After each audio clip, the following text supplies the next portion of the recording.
여러분 혹시 사인 뭐 쓰세요? 어떻게 사인을 만드셨나요? 갑자기 사인 얘기하니까 좀 이상한가요? 사실 저는 한글로 제 서명을 하는데요. 그 서명할 때 장을 크게 쓰고 이응에다가 연결해서 용을 쓰고 지읒 아에다가 이렇게 이하고 니은을 해서 장용진이라고 해서 이제 사인을 씁니다. 이 사인이 초등학교 때 그 피아노 선생님이 만들어 주신 사인인데 아직도 쓰고 있어요. 마음에 들어가지고 조금 독특하다면 독특하고 그냥 연결된 사인이라서 그냥 쓰고 있습니다. 여러분 사인 어떻게 만드셨나요? 보통 이제 뭐 이름 앞 글자를 쓰는 사람들도 있고 뭐 예쁘게 쓰는 사람들, 영어 필기체를 쓰는 사람들 다양하게 있는데 여러분이 어떻게 쓰는지 좀 궁금하긴 합니다. 사실 이 서명은요 자기를 표현하는 거기 때문에 별거 아닐 수도 있지만 중요합니다. 뭐 계약을 하든 뭐 중요한 것들에 확인을 해야 될 때 자기 사인을 하잖아요. 그래서 사인을 만드는 것은 생각보다 의미 있는 일인데 저는 좀 약간 날라리로 만들었던 것 같습니다. 갑자기 이 이야기를 왜 하냐면요, 그리스도인들도 초기 그리스도인들도 자기가 그리스도인임을 나타내는 사인이 있었기 때문입니다. 제가 급하게 그림을 보냈는데 혹시 지금 띄워주실 수 있나요? 네, 요거 본 적 있으시죠? 이게 사실 이제 물고기 모양인데요. 가운데 이제 익수스라는 단어가 써 있습니다. 익투스라고도 읽고 익수스라고도 읽지요. 사실 이제 그리스도인들이 이 서로를 확인하는 수단으로 쓰였던 표현했던 수단 중에 하나고 이 익투스라는 단어는요 사실 물고기라는 단어입니다. 이게 지금 보통은 이제 차에 붙어 있는 거 본 적 있으시죠? 운전하는 사람들이 가끔 차에 붙이는데 저게 지금은 이렇게 물고기가 누워 있는 형태로 되어 있지만 옛날에는 이 물고기를 세워서 사용했습니다. 사실 이 익투스라는 단어의 헬라어는요 예수 그리스도 하나님의 아들 구세주의 첫머리 글자를 따서 쓴 글자입니다. 이거 안 보여주셔도 이제 될 것 같아요. 그 뜻이 이제 물고기라는 글자와 마침 일치하기 때문에 이 그림이 그리스도인의 상징이 되었습니다. 사실 초대교회 성도들은요 자기가 그리스도인임을 많이들 숨겼습니다. 왜냐하면 이제 알면 죽으니까요. 알려지면 죽으니까 말이죠. 그런데 자기를 표현하고 서로가 신자인지 아닌지를 확인하는 방식으로 이 그림을 사용했다고 해요. 한 그리스도인이 처음 보는 사람을 만났는데 이 사람하고 이제 이야기하다가 이 사람이 신자인가 아닌가 아리까리 할 때 이렇게 반호를 그린다고 해요. 그러면 상대방이 그거를 못 알아들으면 뭐 하는 거예요? 이러면 그냥 했어요 이렇게 얘기하고 넘어가면 되는데 반호를 그렸는데 그 사람도 그리스도인이면 어떻게 하냐면 이 반호의 반대 방향으로 반호를 그렸습니다. 그럼 어떻게 되겠어요? 이렇게 되면서 물고기가 완성되는 거죠. 그러면 어떻게 되는 거죠? 이 사람도 그리스도인이구나를 알게 돼서 더 반기고 함께 부둥켜 안고 서로 다독이며 필요한 것을 나눴다고 합니다.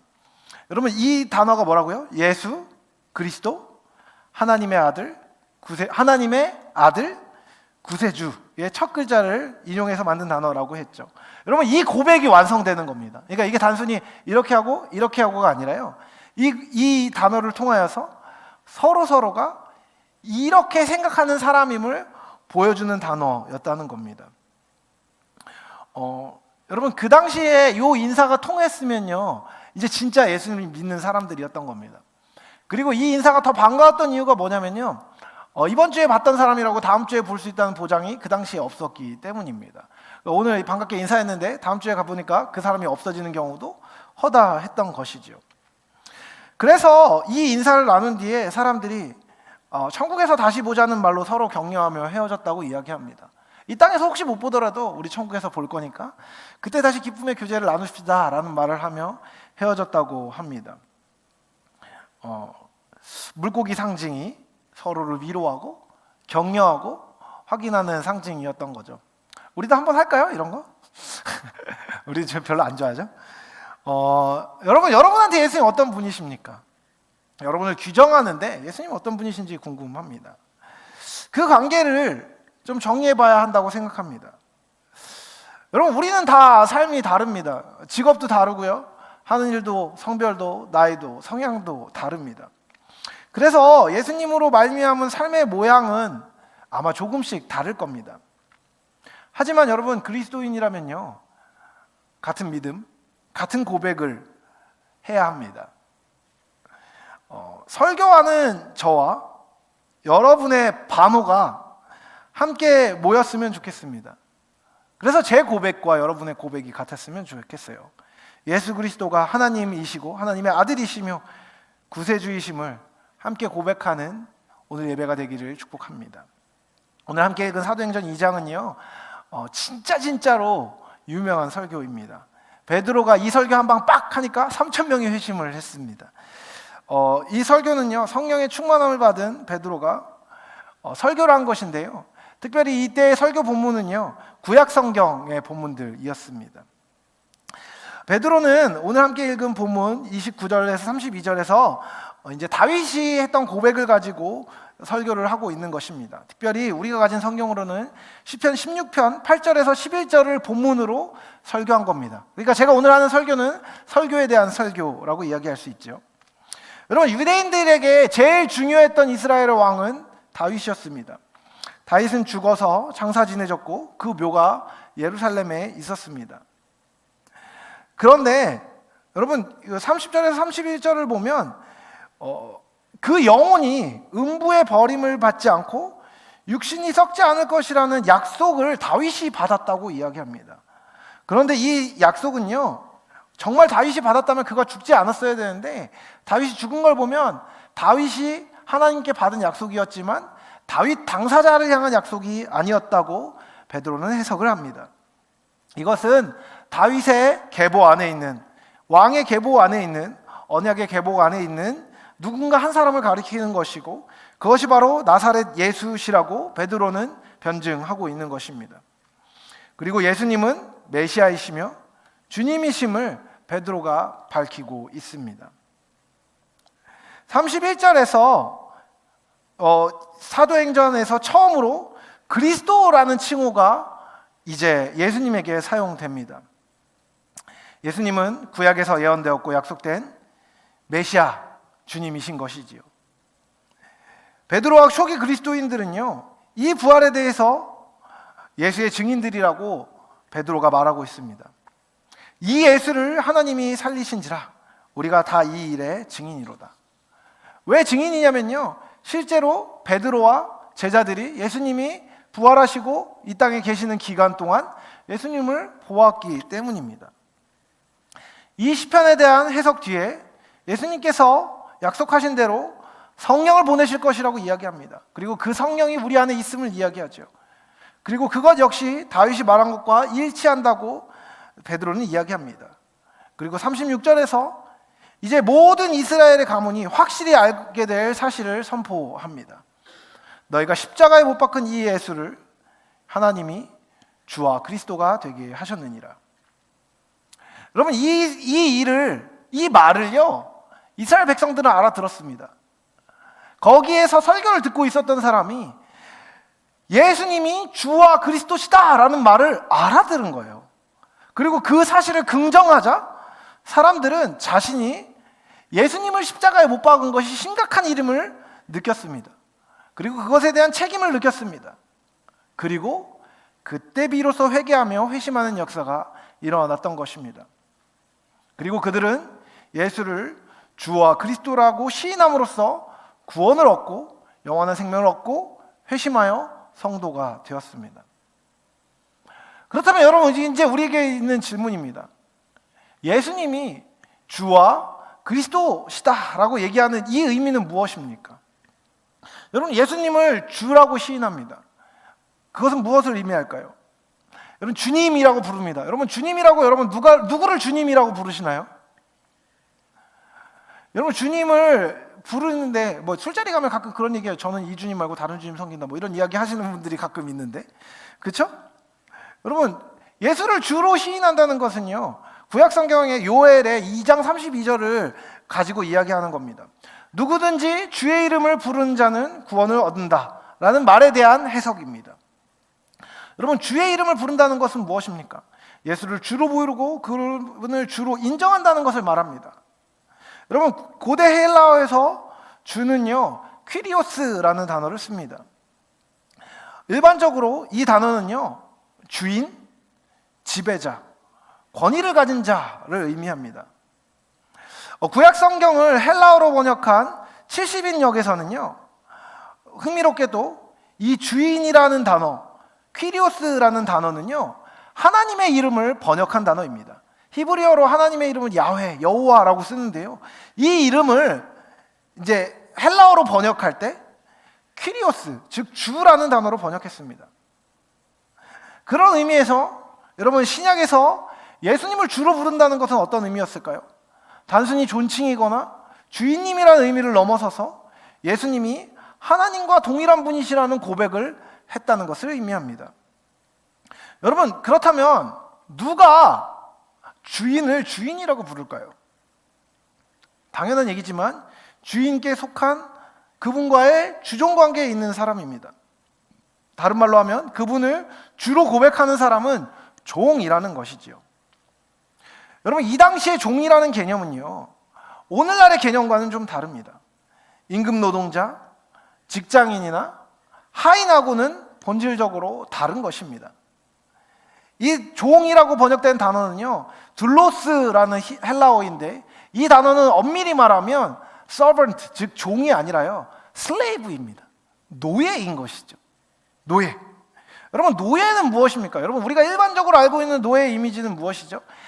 17, 18세기에 미국에서 아프리카에 있는 흑인들을 데려다가 노예로 썼다는 것이 우리가 일반적으로 알고 있는 노예에 대한 개념입니다. 여러분, 이 노예의 생활은 어땠을까요? 노예 생활은요, 흔히들 비참했다고 얘기합니다. 왜요? 노예는 속박된 존재이기 때문입니다. 자유가 없는 것이죠. 몸, 생명, 노동력, 시간, 그 모든 것을 자기 마음대로 쓸 수 없는 존재가 노예입니다. 여러분, 이 노예는요, 주인에게 완전히 소유된 사람입니다. 하나님과 자기의 관계를 규정하는 여러 가지 방식 중에 여러분, 우리가 하나님을 주인이라고 부른다는 것은요, 권리와 책임이 어떤 식으로 규정되는지를 보여줍니다. 이것은요, 단순히 신분의 언어를 가리키는 게 아닙니다. 전적인 헌신, 소속, 복종, 사랑에 근거한 충성이 반드시 필요하다는 것입니다. 여러분, 우리가 예수님을 주인으로 모신다는 것은, 예수님을 주님이라고 부른다면요, 예수 믿고 천국 가는 것이 여러분, 우리에게 단순한 것이 아닙니다. 예수님을 믿으니까 우리가 돈을 주고 그것에 대한 대가로, 우리가 헌금을 내고 그것에 대한 대가로 천국에 가는 게 아니라는 겁니다. 삶 전체가 우리를 살려주시고 우리의 생명을 주신 예수님의 뜻 아래 다시 구성되는 것, 그것이 성도된 삶의 핵심입니다. 여러분, 이 관계는요, 억압적인 것이 아닙니다. 사랑과 은혜에 기반한 헌신의 관계이지만 이 헌신이 자유에 속해 있음을 우리가 알고 있지요. 하나님께서 예수님을 주로 삼으셨다는 것은 무엇입니까? 예수님이 우리 삶에 모든 권한을 갖고 계신 분이라는 것입니다. 그리고 통치를 해도 되는 분이라는 것입니다. 여러분, 일단 예수님이 우리를 죄에서 구원하셨다고 하면요, 우리가 죽게 된 것들을 살리셨다고 하면 우리 생명에 대한 권리를 예수님이 정당하게 갖고 계십니다. 그분은 능력과 호의, 모든 부분에서 주인이 되기 합당하십니다. 우리의 사랑, 우리의 두려움, 우리의 신뢰를 예수님께 드리는 것은요, 매우 합리적인 일이자 인과적으로 당연한 일이 되는 것입니다. 여러분, 그렇게 될 수 있는 이유가 뭡니까? 예수님이 우리를 살려주셨기 때문입니다. 죽을 수밖에 없는 우리의 생명을, 그리고 우리의 답이 없는 삶에 답이 되어 주셨기 때문입니다. 그분은 우리를 단순히 물에서 건지셔서 생명만 살게 하고 그냥 던져놓으시는 분이 아니십니다. 그분은 우리를 살리셨을 뿐만 아니라 우리를 제대로 살 수 있도록 힘을 주시고 도우시고 한결같은 사랑과 호의를 베풀어 주시는 분이십니다. 예수를 주로 믿는다는 것은요, 그분을 존경하는 것만을 의미하는 게 아닙니다. 단순한 존경이 아닙니다. 그분의 권위에 복종하고 삶을 그분께 맡긴다는 의미입니다. 여러분, 예수님이 참이십니다. 그분이 오르시고 능력 있고 지혜가 있으시기에 그분의 권위는 우리의 뜻을 주장하는 것 자체가 어이없음을 명확하게 합니다. 오늘 아침에 이제 찬양팀 팀원들이랑 이런저런 이야기를 좀 나누었었는데, 원망하거나 불평하는 상황 안에서 하나님께 어떻게 기도하냐고 물었더니 그런 이야기들을 하는 친구들이 두세 명 있었습니다. 어차피 하나님이 하나님 뜻대로 하실 건데 해주세요라고 얘기하는데 약간 삐지는 경우도 있고, 그렇죠? 내 뜻과 상관없이 하나님 뜻이 이루어질 거니까 약간 못마땅한 경우도 있다는 것들을 이야기했던 것 같습니다. 여러분, 그게 사실 내 마음에 드냐 안 드냐도 들어가고 우리의 감정과 관계의 문제가 들어가는 건 맞는데요, 그 고백 안에 놀라운 고백이 있다는 것을 생각하게 됩니다. 여러분, 어찌됐든 간 하나님은 하나님의 뜻을 행하십니다. 근데 여러분, 하나님의 뜻이 이루어지는 것이 우리에게 참된 행복과 복이 되지 않는다면 하나님의 뜻이 이루어지는 게 좋을까요? 싫을까요? 싫을 겁니다. 내 마음에 안 드니까요. 근데 여러분, 내 마음, 내 선호에 맞지 않지만 결국 나에게 좋은 것을 하나님이 하시는 분이라는 걸 신뢰하고, 그렇게 하시는 분이 하나님이 우리의 주인이시라는 것을 신뢰한다면 우리 하나님을 믿고 따라갈 수 있고 믿고 따라가지 않을 수 없게 되는 것입니다. 여러분, 예수의 주되심을, 예수님이 주인이심을 고백하지 않으면요, 온전한 구원에 이르지 못합니다. 당연한 겁니다. 여러분, 우리가 회심하여서 마음을 돌이키고 영혼을 새롭게 하시는 하나님의 역사에 의해서 예수를 주로 시인하게 되었습니다. 여러분, 마음으로 믿어서 의에 이르고 입으로 시인하여 구원에 이른다고 이야기했습니다. 그러면 여러분, 입으로 시인하여서 예수님을 주로 시인했다면 그 사람의 삶은 어떤 삶이어야 합니까? 시인하는 사람다운 삶이어야 하는 겁니다. 그러니까 여러분, 우리는요, 믿음으로 말미암아 구원을 얻습니다. 근데 여러분, 우리의 믿음은요, 믿는다고 말해서 믿는 게 아니라요, 믿어야 믿는 겁니다. 말이 어렵나요? 이런 거죠. 여러분, 믿는다고 말하면 믿는 거예요? 아닙니다. 진짜 믿어야 믿는 겁니다. 이거하고 비슷한 게 뭘까요? 공부해야 된다고 말하고 있습니다. 그러면 그 사람이 공부했다는 보장이 됩니까?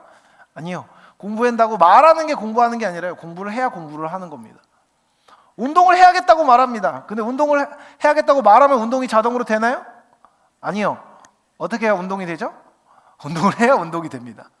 안 됩니다. 여러분, 예수를 믿는다고 말하면 믿어지나요? 아니요. 믿음이 작동되어서 믿음대로 살아야 믿음이 보여지는 것입니다. 여러분, 자기를 주인 삼는 사람은요, 여전히 예수를 주로 시인하지 않는 사람입니다. 자기를 주인 삼는 사람은 하나님을 주인으로 삼는 게 아닙니다. 다시 말하면 여러분의 삶에 주인의 능력과 지혜가 영향을 미치지 못하고 있다면요, 여러분의 구원을 돌아보아야 합니다. 예수님은 주인이십니다. 주인이 되어도 되고 안 돼도 되는 분이 아니라요, 주인이셔야만 하는 분이신 것입니다. 여러분, 오늘 본문에서 베드로는 또 한 가지를 얘기합니다. 예수를 하나님이 주와 그리스도가 되게 하셨다, 주인이 되게 하셨다는 것에 의해서 그리스도가 되게 하셨다고 얘기합니다. 여러분, 오늘 우리 이 한글 번역에는 주와 그리스도라고 표현되어 있는데, 이 구절을 영어 성경에서는요, 여러 가지 방식으로 번역합니다. 이 그리스도라고 되어 있는 부분에 메시아 혹은 그리스도로 번역되어 있습니다. 여러분, 이 두 가지 번역이 왜 나올까요? 간단합니다. 메시아는 히브리어고요, 그리스도는 헬라어입니다. 그러니까 여러분, 메시아라고 한글로 쓰든 그리스도라고 한글로 쓰든 틀린 게 아닌 겁니다. 두 개 다 맞는 말이에요. 여러분, 이 말은요, 말 자체의 뜻은요, 기름 부음 받은 자라는 뜻입니다. 원래 성경에서는요, 하나님을 위해 특별한 사역을 하는 이들을 기름을 부어서 성별했습니다. 그리고 이 기름을 부어서 성별하는 종류의 사람들이 세 종류가 있었는데, 하나는 첫 번째는 왕이었고, 두 번째는 선지자, 세 번째는 제사장이었습니다. 그러니까 여러분, 왕도 예언자도 선지자도 구약에서는 다 메시아 혹은 그리스도라고 불렀습니다. 근데요, 여러분, 이 단어가요, 역사가 흐르면 흐를수록 종말론적 구원자를 가리키는 특별한 의미로 바뀐 겁니다. 선지자들을 거치면서 메시아 개념이 단순히 한 시대의 왕이 아니라 다윗에게 하나님이 하신 약속의 근거에서 영원히 다스릴 왕으로 바뀌었던 것입니다. 그래서 여러분, 유대인들은요, 메시아가 오기를 바랬습니다. 여기서 얘기하는 메시아는요, 그들이 그냥 알아서 기름 붓는 그런 기름 붓는 자로서의 메시아가 아니라 자기들 진짜 곤경에서 구원할 구원자였던 것이지요. 여러분, 이스라엘 백성들이 생각했던 자신의 곤경은 무엇이었을까요? 바벨론의 압제를 받고, 페르시아의 압제를 받고, 페르시아의 압제 뒤에 마케도니아에 의해서 압제를 받고, 그리고 그 뒤에 로마에 의해서 식민지가 되었습니다. 독립왕국을 이루지 못했고요, 주권을 갖고 있지 못했습니다. 올바로 된 종교를 자기 마음대로 창유하지도 못했습니다. 그런 상황에서 그들이 원했던 구원자는 무엇입니까? 자기들을 자기가 원하는 상태로 인도해 줄 자가 그들의 메시아였던 것입니다. 그런데요, 여러분, 메시아가 왔습니다. 그분이 누구셨습니까? 바로 예수님이셨습니다. 예수님은 그 고대 근동에 있는 그 비옥한 초승달지대를 비롯한 그 근처에 있는 이스라엘 사람들을 정치적으로 구원해 주기 위해 오신 분이 아니었습니다. 단순히 정치적 메시아가 아니라 그들을 구원하여서 영원한 생명에 이르게 하는 구원자로 예수님은 오신 것입니다. 예수님은 단순히 정치적인 상황에 따라서 사람들이 정치적으로 해방되거나 경제적으로 해방되거나 문화적 자유를 누리는 것을 위해 오신 것이 아니었습니다. 그분은 이스라엘 백성들이 갖고 있었던 근본적인 문제, 즉 하나님과의 관계가 단절되고 하나님이 기뻐하시는 모습에서 멀어져서 하나님의 영광에서 떠나서 죄 가운데 있는 인간들을 하나님과의 관계를 회복시키기 위하여서 오셨습니다. 그분은 이 땅과 영원에 이르는 우리의 생명을 구원하셨습니다. 이 땅에만 매이는 삶의 방식에서 예수님은 우리를 하늘과 묶으셨습니다. 이 시간에만 매이는 방식에서 하나님은 우리를 영원에서 기쁨을 누리도록 그분의 시간에 우리를 묶으셨습니다. 예수님은 우리의 모든 것을 구원하시고 참 행복이신 하나님께 우리를 접붙이셨습니다. 여러분, 예수님을 그리스도라고 부를 때 구약에서 얘기하는 그리스도, 메시아와 너무나 겹치는 모습들이 있습니다. 여러분, 왕에게 기름을 부었다고 했잖아요. 왕이 하는 일이 무엇입니까? 백성의 생명과 재산을 보호하는 일입니다. 통치하고 다스리는 목적이 무엇이냐면요, 백성의 생명과 재산을 보호하고 그의 삶을 공급하고 그의 삶을 도와주는 것입니다. 왕의 목적은 그런 것입니다. 여러분, 예수님이 여러분의 삶의 그리스도로서 하나님께서 그를 기름 부으셔서 우리의 그리스도로 삼으신 이유가 뭔지 아십니까? 여러분 한 사람 한 사람의 삶을 보호하기 위한 것입니다. 여러분의 영혼을 보호하기 위한 것입니다. 어둠과 죄와 사망으로부터 여러분을 보호하는 분, 그분이 그리스도이신 예수님이십니다. 또한 그분은 우리의 대제사장이 되십니다. 하나님과 우리 사이에 들어가셔서 그분은 우리를 중보하시고 중재하시며 도우시고 회복시키십니다. 또한 그분은 우리의 완전한 선지자가 되십니다. 우리가 어디로 갈지 알 바를 모를 때 우리가 기도하며 말씀 앞에 엎드리면 주님이 우리가 어디로 가야 할지를 알려주십니다. 인도하여 주십니다. 이별 택시를 탈 필요가 없습니다. 어디로 가야 되는지 아저씨한테 물을 필요가 없습니다. 우리가 어디로 가야 될지 물어도 되는 분은 예수님 한 분이십니다. 그분은 능력과 부와 지혜와 권세와 모든 것을 영원에서부터 영원까지 가지고 계신 분이십니다. 여러분, 하나님께서 예수를 주와 그리스도로 삼으셨다는 것은 그것입니다. 그분이 그리스도이십니다. 왕이십니다. 그분이 예언자이십니다. 그분이 선지자이십니다. 그분이 제사장이 되실 만한 분이십니다. 그러므로 그분을 주로 고백하라는 것입니다. 그러면 왕이신 그분이 여러분의 삶을 보호하시고, 제사장이신 그분이 여러분과 하나님 사이를 중보하시며, 선지자이신 그분이 여러분의 삶을 하나하나 지도하신다고 말씀하시는 것입니다. 하나님은 실로 예수를 통해 그 일을 하셨습니다. 예수님은 인류의 주인이 되실 만한 힘과 능력, 지혜와 권세를 모두 갖고 계셨습니다. 그리고 그분은 마땅히 우리의 삶의 주인이 될 만한 분이시며 더 나아가 왕의 통치 능력과 권세, 모든 기능을 하실 수 있는 분이십니다. 근데 여러분 그거 아십니까? 그분이 그런 기능과 능력과 모든 것을 갖고 계신다고 하더라도요, 그것이 우리와 상관이 없을 수도 있습니다. 왜 그렇습니까? 우리는 스스로의 힘으로 하나님을 알 수 없기 때문입니다. 또한 우리는 언제나 자기 소견에 옳은 대로 행하는 사람들입니다. 제가 알고 있습니다. 여기 있는 누구도 제 말을 잘 듣는 사람이 없습니다. 보통은 제 말을 들을 필요도 없죠. 왜요? 이미 여러분은 고민했고 결정했기 때문입니다. 그 결정은 어지간하면 잘 바뀌지 않습니다. 왜요? 그 결정을 내린 사람이 나이고, 내가 고려하고, 내가 생각하고, 내가 고민하고 판단한 것대로 행동하는 것이 우리의 습관이기 때문입니다. 아니요, 그것이 우리의 본질이기 때문입니다. 아니요, 우리의 본능이기 때문입니다. 우리는 언제나 우리의 소견에 옳은 대로 행합니다. 그래서요, 여러분, 하나님이 우리에게 진리를 알려주셔도, 때론 진리의 빛을, 올바른 빛을 우리에게 비춰주셔도요, 우리는 거절하고 거부하기도 합니다. 내가 결정한 게 나를 얽매이는 경험, 여러분 얼마나 해보셨습니까? 내가 고민하고, 이렇게 하면 내가 행복할 것 같고, 이렇게 하면 내가 좀 잘 나갈 것 같고, 이렇게 하면 내가 안정될 것 같고, 이렇게 하면 내가 불안을 벗어버릴 거라고 생각하고 했던 판단들이 여러분을 실제로 안정되게 하고 행복하게 하고 만족하게 했던 경험이 얼마나 계십니까? 물론 있을 겁니다. 근데 그 경험의 끝에 여러분 불안과 불행과 어려움을 만나지 않은 경험은 있으십니까? 우리의 결정은 언제나 올바르지 않고 완전하지 않습니다. 때로 올바른 결정을 했을 때도요, 그 올바름이 계속해서 진행되기 위해서 우리가 겪는 고난이 많다는 것을 우리는 알고 있지요. 그렇게 우리는 계속 우리 소견에 옳은 대로 삽니다. 그렇게 계속 경주마처럼 우리의 길을 뛰어가다 보면요, 우리는 하나님과 상관없이 살게 됩니다.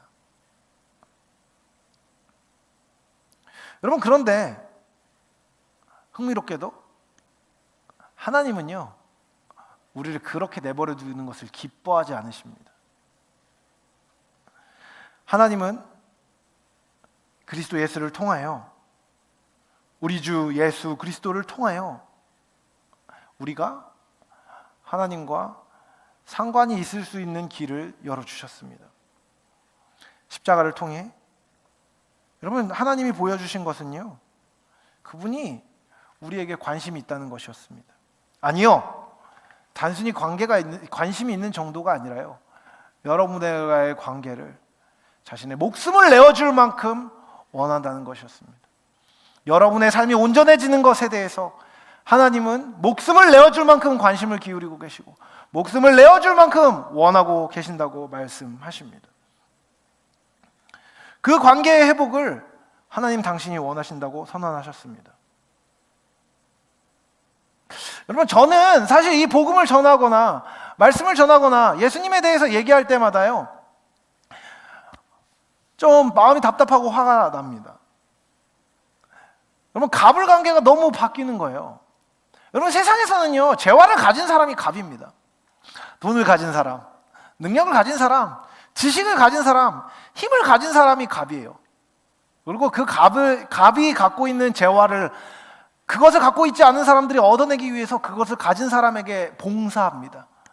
잘하거나 일을 합니다. 우리가 월급 받아 먹으려고, 남의 돈 따먹으려고 회사에서 열심히 일하지 않습니까? 여러분, 회사의 일이 뭐 같은 이유가 뭔지 아십니까? 뭐 같은 일이기 때문에 돈을 주고 시키는 거기 때문이라고 합니다. 우리는요, 그 재화를 얻어내기 위해서 열심히 노력합니다. 그리고 더럽고 치사해도 일하죠. 먹고 살려고. 근데 여러분, 흥미롭게도요, 하나님하고 우리의 관계는요, 이 갑을 관계가 도저히 성립이 되질 않습니다. 여러분, 생명이 누구에게 있습니까? 하나님에게 있습니다. 근데 생명을 갖고 있지 않은 우리가 생명을 달라고 강구하는 것이 아니라 생명을 갖고 계신 그분이 제발 죽음 가운데 있지 말라고 우리에게 주시기 원하신다고 우리에게 손을 내미십니다. 여러분, 불안하고 미래에 대해 알지 못하는 우리가 모든 안정감과 평안과 기쁨과 지혜와 지식을 갖고 계신 그분께 가서 매달리는 것이 아니라 그분이 우리에게 오셔서 당신의 지식을 가르쳐 줄 테니 제발 나에게 오라고 초청하십니다. 모든 사람에게 주와 그리스도가 될 만한 예수님은요, 그 예수님을 우리에게 보내신 하나님은요, 예수님을 보내놓고 그냥 놔두시면서 오든 말든 그래 어쨌든 마지막 기회는 준다 라고 놔두시는 게 아닙니다. 우리의 영혼이 예수를 주와 그리스도가 될 만한 분이심을 알게 하시고요, 마침내는 복종하게 하시는 것이 예수님의, 하나님의 일인 것입니다. 여러분, 저는요 모태신앙입니다. 어릴 적부터 지식으로 교회에 대해서, 교회의 가르침에 대해서, 교리에 대해서 알았습니다.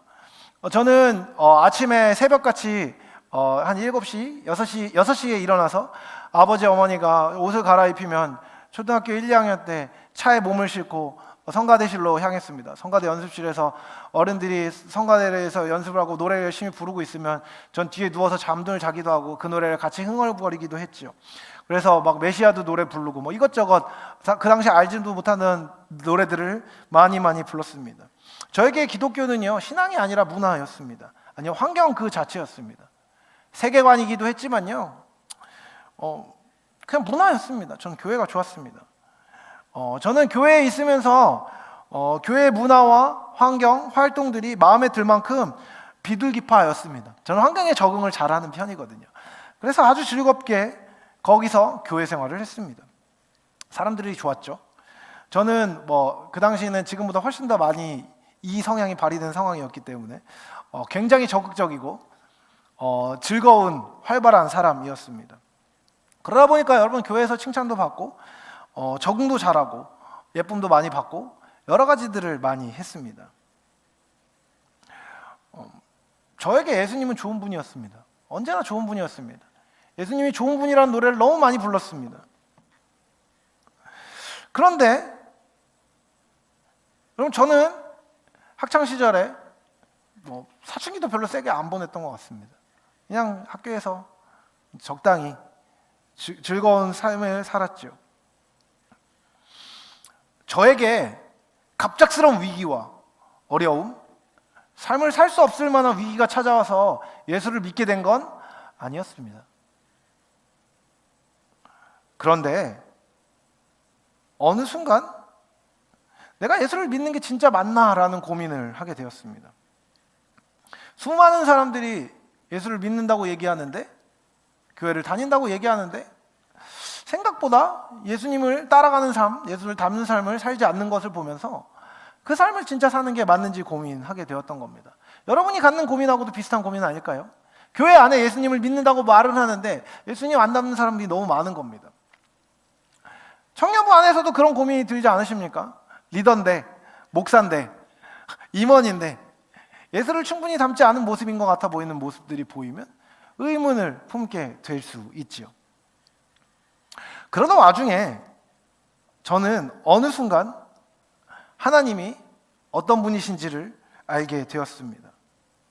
말씀을 보고 읽고 듣는 모든 순간 가운데 하나님께서 제 안에 계속해서 말씀하셨습니다.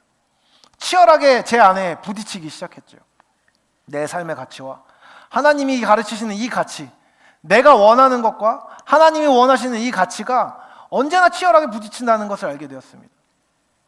심지어 목사가 되겠다고 얘기한 제 입장에서도요,